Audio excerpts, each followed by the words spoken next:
নমস্কার, এখন আবার একটা ভিডিও নিয়ে এলাম কারণ আজকে তো ডার্বি ম্যাচ ছিল, ডুরান্ট ডার্বি। আর ডুরান্ট ডার্বি কিন্তু খুবই নিষ্প্রভ একটা ম্যাচ হলো। হ্যাঁ, ডার্বিতে ইস্ট বেঙ্গলের পরাজয় হচ্ছে, মোহনবাগান 1-0 গোলে জিতেছে। সাহাল আব্দুল সামাদের গোলেই মোহনবাগান জিতে গেছে। তবে আগাগোড়া এই খেলাটা খুব একটা ডার্বির যে উত্তাপ থাকে, অন্তত গ্যালারিতে সে উত্তাপ ছিল, প্রচুর দর্শক হাজির হয়েছিলেন। কিন্তু বিকেল 5টা থেকে শুরু হওয়া এই ম্যাচে দু দলের খেলাতে তেমন ঝাঁঝ দেখা যায়নি। তবে মোহনবাগান কিছুটা ফার্স্ট হাফ ভালো খেলেছিল, অনেক অ্যাটাক করেছে, গোলটা তারা তুলে নিতে পারেনি। তবে সেকেন্ড হাফের শুরুর দিকে নেমেই কিন্তু সাহাল আব্দুল সামাদের গোল এবং সুন্দর একটা অ্যাটাক তৈরিও হয়, যেখান থেকে কিয়ান নাসেরি পাস থেকে গোল করে দিয়ে চলে যান সাহাল আব্দুল সামাদ। সেখানে মনবীর একটা ডামি দেন। তো এই গোলটা ছাড়া মোহনবাগান আরো দু একটা তো গোলের সুযোগ পেয়েছিল, তবে তেমন কিছু নয়। সেকেন্ড হাফে ইস্ট বেঙ্গল ফার বেটার খেলেছে, বিশেষ করে পিভি বিষ্ণু, দানি রামিরেজ বা মোহাম্মদ রশিদরা নামার পরে দুটো টিমই পরবর্তীতে সেকেন্ড হাফের দিকে তারা বিদেশিদের নামায়, একে একে করে দুজন বিদেশিকেই তারা নামিয়েছে। তবে ইস্ট বেঙ্গলের খেলা, যে চ্যাম্পিয়ন টিম হিসেবে তারা তো খেলতে নেমেছিল, আইএসএল চ্যাম্পিয়ন তারা, হতে পারে তাদের টিমের অনেক প্লেয়ারই নেই, ফার্স্ট টিমটার প্রচুর প্লেয়ারই নেই, ছেলে চলে গেছে বিদেশিরা, এবং একেবারে আন্ডার প্রিপেয়ার্ড একটা টিমকে নামানো। দুটো দলই কিন্তু এরকম অবস্থাতেই নেমেছে, এমন নয় যে মোহনবাগান অনেকদিন ধরে প্রস্তুতি করছে নেমেছে। মোহনবাগান বা ইস্ট বেঙ্গল কাছাকাছি সময় প্র্যাকটিস শুরু করেছিল এবং তারপরে প্রথম ম্যাচে ডার্বি দিয়ে দেওয়া হয়েছে, যা নিয়ে দুই দলেরই কিন্তু আপত্তি ছিল। কিন্তু আপত্তি ওজোরকে কান দেয়নি ভারতীয় সেনাবাহিনী, যারা এই ডুরান্ট কাপ অ্যারেঞ্জ করে থাকে। তো ফার্স্ট ম্যাচেই ডার্বি, আর তেমনই খেলাটাও খুব একটা জমলো না, দর্শক হয়তো হাজির হয়েছিলেন কিন্তু খুব একটা ভালো হয়নি। ফার্স্ট ম্যাচ এগিয়ে থেকে টুর্নামেন্টে, ফার্স্ট ম্যাচ জিতে থেকে এই টুর্নামেন্টে এগিয়ে থাকলো মোহনবাগান, এটা আর বলার অপেক্ষা রাখে না। ইস্ট বেঙ্গলের খেলা খুব একটা ভালো হয়নি আমি বলবো, সেকেন্ড হাফটা ফার্স্ট হাফের থেকে বেটার। তবে বড় স্লথ লেগেছে, সেই গতি নেই। বিপিন সিং মাঝে মাঝে কয়েকটা অ্যাটাক করার চেষ্টা করেছে, আমার বা পিভি বিষ্ণুকেও দেখা গিয়েছে টু সাম এক্সটেন্ট। আমি বলবো জয়গুপ্তা বেটার, বেশ কিছু মুভমেন্ট তার অ্যাটাকিং এ সে উঠে যাচ্ছিল, যেগুলো খুবই ভালো লেগেছে জয়গুপ্তার সেই বিষয়গুলো। বাকি আনোয়ার আলী হাতে আজকে আর্মব্যান্ড ছিল। বাকি ওভারঅল সমস্ত প্লেয়ারই কিন্তু সো এটুকু বলবো। তবে হ্যাঁ, পিভি বিষ্ণু বা দানি রামিরেজরা নামার পরে একটু অ্যাটাকের জোর বেড়েছিল, এটাই বলতে হয়। জেসিনটিকে কে খেলতে নামানো হলো, সিনিয়র টিমে জেসিনটিকে খেলতে নামলো, অনেকটা পরে নেমেছে জেসিনটিকে, এটাই বলবো যে জেসিনকে। তবে আমি আজকে যা খেলা দেখলাম তাতে এটুকু মনে হলো যে বিপিন সিং ছিল, পিভি বিষ্ণুকে আরেকটু আগে নামানো যেতে পারতো। নতুন প্লেয়ারদের মধ্যে সন্দীপ মান্ডি প্লেয়ারটি ভালো প্লেয়ার, ভালো খেলেছে। রোহিত দানু বা আর এক রোহিত, তাদেরকে খুব বেশি ইমপ্রেসিভ মনে হয়নি, অন্তত ফার্স্ট ম্যাচ হয়তো, সে কারণেই জার্সির তো একটা ওজন আছে। তারপর আবার ডার্বি, ফার্স্ট ম্যাচে তারাও কিন্তু ডার্বি খেলতে নেমে গেছে। তো আমার মনে হয় এই জায়গাতে রোহিত দানুকে আরেকটু আগেই বসানো যেতে পারতো। ফার্স্ট টিমে পিভি বিষ্ণুই আসে, রোহিত দানুর পরিবর্তে ফার্স্ট টিমে পিভি বিষ্ণুকেই নিয়ে আসার রাখা উচিত ছিল হাবাসের। আর পাশাপাশি এটাই বলবো যে ডেভিড নয়, আমার মনে হয় জেসিন টিকেকে দিয়ে শুরু করাটা বেটার ছিল। আমি সেটাই ভেবেছিলাম, কারণ জেসিন পিভি দুজনেই কিন্তু গোলের মধ্যে ছিল কলকাতা লিগে। তারা ম্যাচটা অনেকগুলো, মানে 2-3টে ম্যাচ খেলে ফেলেছে। 90 মিনিট ম্যাচ খেলাটার তার ফিটনেস লেভেলটাই অন্যরকম থাকে। সেখানে কিন্তু ইস্ট বেঙ্গল এই দুজন প্লেয়ার যেহেতু কলকাতা লিগটা খেলেছে, তাই তাদেরকে ফার্স্ট টিমে রেখে সেই অ্যাডভান্টেজটা নিতে পারতো ইস্ট বেঙ্গল, যেটা নিতে ব্যর্থ হয়েছে। হাবাসও প্রথম ডার্বি হারলো, এটা তার কাছে একটা ধাক্কা, তার রেকর্ড খারাপ হলো।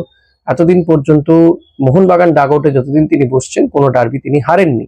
ইস্ট বেঙ্গল ডাগ আউটে ফার্স্ট ম্যাচে ডার্বি আর ফার্স্ট ম্যাচে হার হলো হাবাসে। ওভারঅল খেলা কিন্তু আমার ভালো লাগেনি, বেশ ভালো লেগেছে বলতে পারবো না, বেশ খারাপ লেগেছে বলবো। দুটো দলেরই খুব ভালো পারফরমেন্স নয়, ইস্ট বেঙ্গলের তো নয়ই।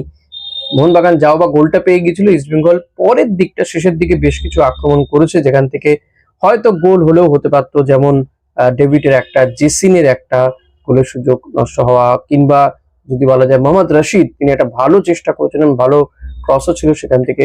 মোহাম্মদ রশিদ একটা ভালো চেষ্টা করেছিলেন, কিন্তু এনিহাও সেটা গোল হয়নি। তবে সম্ভাবনাময়, যেটুকু বলতে হয় সম্ভাবনাময়, অবশ্যই দানি রামিরেজের মুভমেন্ট দেখে বেশ ভালো লাগছিল।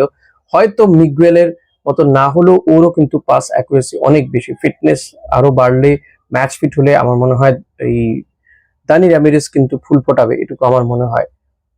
মিগুয়েলেরই মতন পাসে অ্যাকুরেসি ভালো, তবে মিগুয়েলের মতো অতটা বল হোল্ড করে খেলে না। এখানে কিন্তু ডেভিড অনেকগুলো জায়গাতে একা পড়ে যাচ্ছিল, তাকে সাপোর্ট দেওয়ার মতো এডমুন্ডকে দেখেও আমার খুব ভালো লাগেনি। এডমুন্ড যে ধরনের ফুটবল সে উপহার দিয়েছে গত মরশুমেও, সেই জায়গাতে খুবই ম্লান লাগলো। বোঝা যাচ্ছিল যে এখনো তারা কেউই ফিট হয়নি, 90 মিনিট খেলার মতো তো নয়ই। তো এখানেই বলা যে হাবাসকে আরো সময় দিতে হবে, এটা তো জাস্ট শুরু। আমার মনে হয় দর্শক সমর্থক তারা প্রত্যেকেই বুঝতে পেরেছিলেন। তবে শুরুতেই ডার্বি হয়ে যাওয়াতে একটা ভালো, এখন পরের দুটো ম্যাচ ইস্ট বেঙ্গলকে জিততেই হবে। খুব একটা তো অসুবিধা হওয়ার কথা নয়। তবে প্রথম ম্যাচে অনেক প্লেয়ারকে দেখে নিয়েছে। আমার এক্সপেকটেশন যে নেক্সট ম্যাচে ইস্ট বেঙ্গল অতি অবশ্যই জেসিনকে দিয়ে শুরু করুক, এটাই চাইবো। কারণ ডেভিড নয়, ডেভিড তার ফর্মের ধারে কাছে নেই এই মুহূর্তে দাঁড়িয়ে, কিন্তু জেসিন আদার হ্যান্ড তিনি ফর্মে রয়েছে এবং খেলে ফেলেছে অনেকগুলো ম্যাচ। আজকেও বেশ কিছুটা সময় যে খেললো সেটাও কিন্তু বেশ ছটফট করেছে। একটা তো ভালো সে কাটিয়ে বেরিয়ে যাচ্ছিল, মেহতাবকে কাটিয়ে গোলের সুযোগও পেয়ে গিয়েছিল।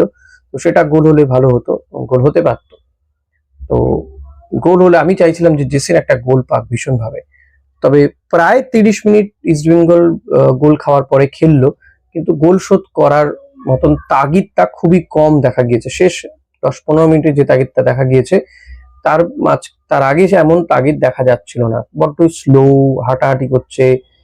এই জায়গাগুলো হয়তো ফার্স্ট ম্যাচ বলেই হয়তো এখনো সেই সিঙ্কটাও হয়নি কোচের সঙ্গে, যে সিঙ্কটা, যে প্রেসটা দরকার ছিল, সেই প্রেসিং ফুটবলটার বড় অভাব দেখা গিয়েছিল এই ফার্স্ট ম্যাচে। সেকেন্ড হাফেও যেখানে গোল খেয়ে যাওয়ার পরে ইস্টবেঙ্গল উচিত ছিল আরো গতি বাড়িয়ে আরো খেলা। মাঝে মাঝে চোরা গতি দেখা গিয়েছে বিপিন সিং কিংবা পিভি বিষ্ণু নেওয়া পরে এবং জয় গুপ্তার, বাকি সবাইকে কিন্তু খুবই স্লথ লেগেছে। দানি রামিরেজকে আমার বলবো ওইটুকু সময়ের মধ্যে ভালো লেগেছে, বাট আরেকটু সময় তো তার দরকার। ইস্টবেঙ্গলের বাকি প্লেয়াররা চলে এলে নিঃসন্দেহে টিমটা ভালো খেলবে, কারণ অলমোস্ট টিমটা তো সেম, দু একটা টিম প্লেয়ারকে ইনক্লুড করা হয়েছে। হ্যাঁ, বিদেশিদের অভাব হয়তো আরো কিছুটা বোঝা যাবে, তবে ডুরান্ট কাপে এখন অনেকটা বাকি, সবাই ফার্স্ট খেলা হয়েছে, সেকেন্ড দল হিসেবেও যাওয়ার মতন জায়গায় রয়েছে। প্রথম গ্রুপের ফার্স্ট যারা থাকবে, 1 নম্বর দল থাকবে, এরকম 6টা দল যাবে। তারপর সেকেন্ড বেস্ট দল যাবে কোয়ার্টার ফাইনালে, 8টা দলে খেলা, 8টা দলে কোয়ার্টার ফাইনাল হবে, সেখান থেকে 4, সেখান থেকে final. So east Bengal have more chance to win the match. এখনো দুটো ম্যাচ বাকি আছে, সেই দুটো ম্যাচে আরো প্লেয়ারদের আমি বলবো দেখে নেওয়া যেতে পারে, হাবাস দেখে নিতে পারে, আর কিছুটা সময়ও তারা পেয়ে যাচ্ছে। এবং বিদেশি যে দুজন, তারাও আর একটু ফিটনেস বাড়িয়ে নেওয়ার সময় পাবে, কারণ সবে সবে তারা এসছে, একদিন হয়তো, একদিন কি 1.5 দিন এরকম সময় পেয়েছে প্র্যাকটিস করে খেলতে নেমে যাওয়া।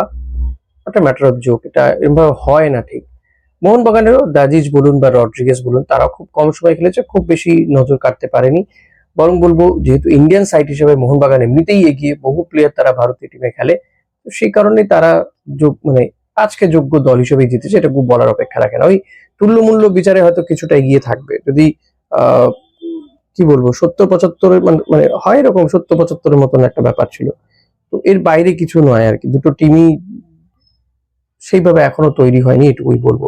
তো এটা দেখেই সবকিছু ডিসাইড করে ফেলবেন না, অনেক কিছু বাকি আছে, অনেক খেলা বাকি, প্লেয়ারদেরকে সময় দিতে হবে, কোচকেও সময় দিতে হবে। তো আশা করি ইস্ট বেঙ্গলের টিম আগামী দিনে ভালো ফলাফল করবে, এই আশাই রাখবো। আপনাদের কেমন লাগলো অতি অবশ্যই জানাতে ভুলবেন না।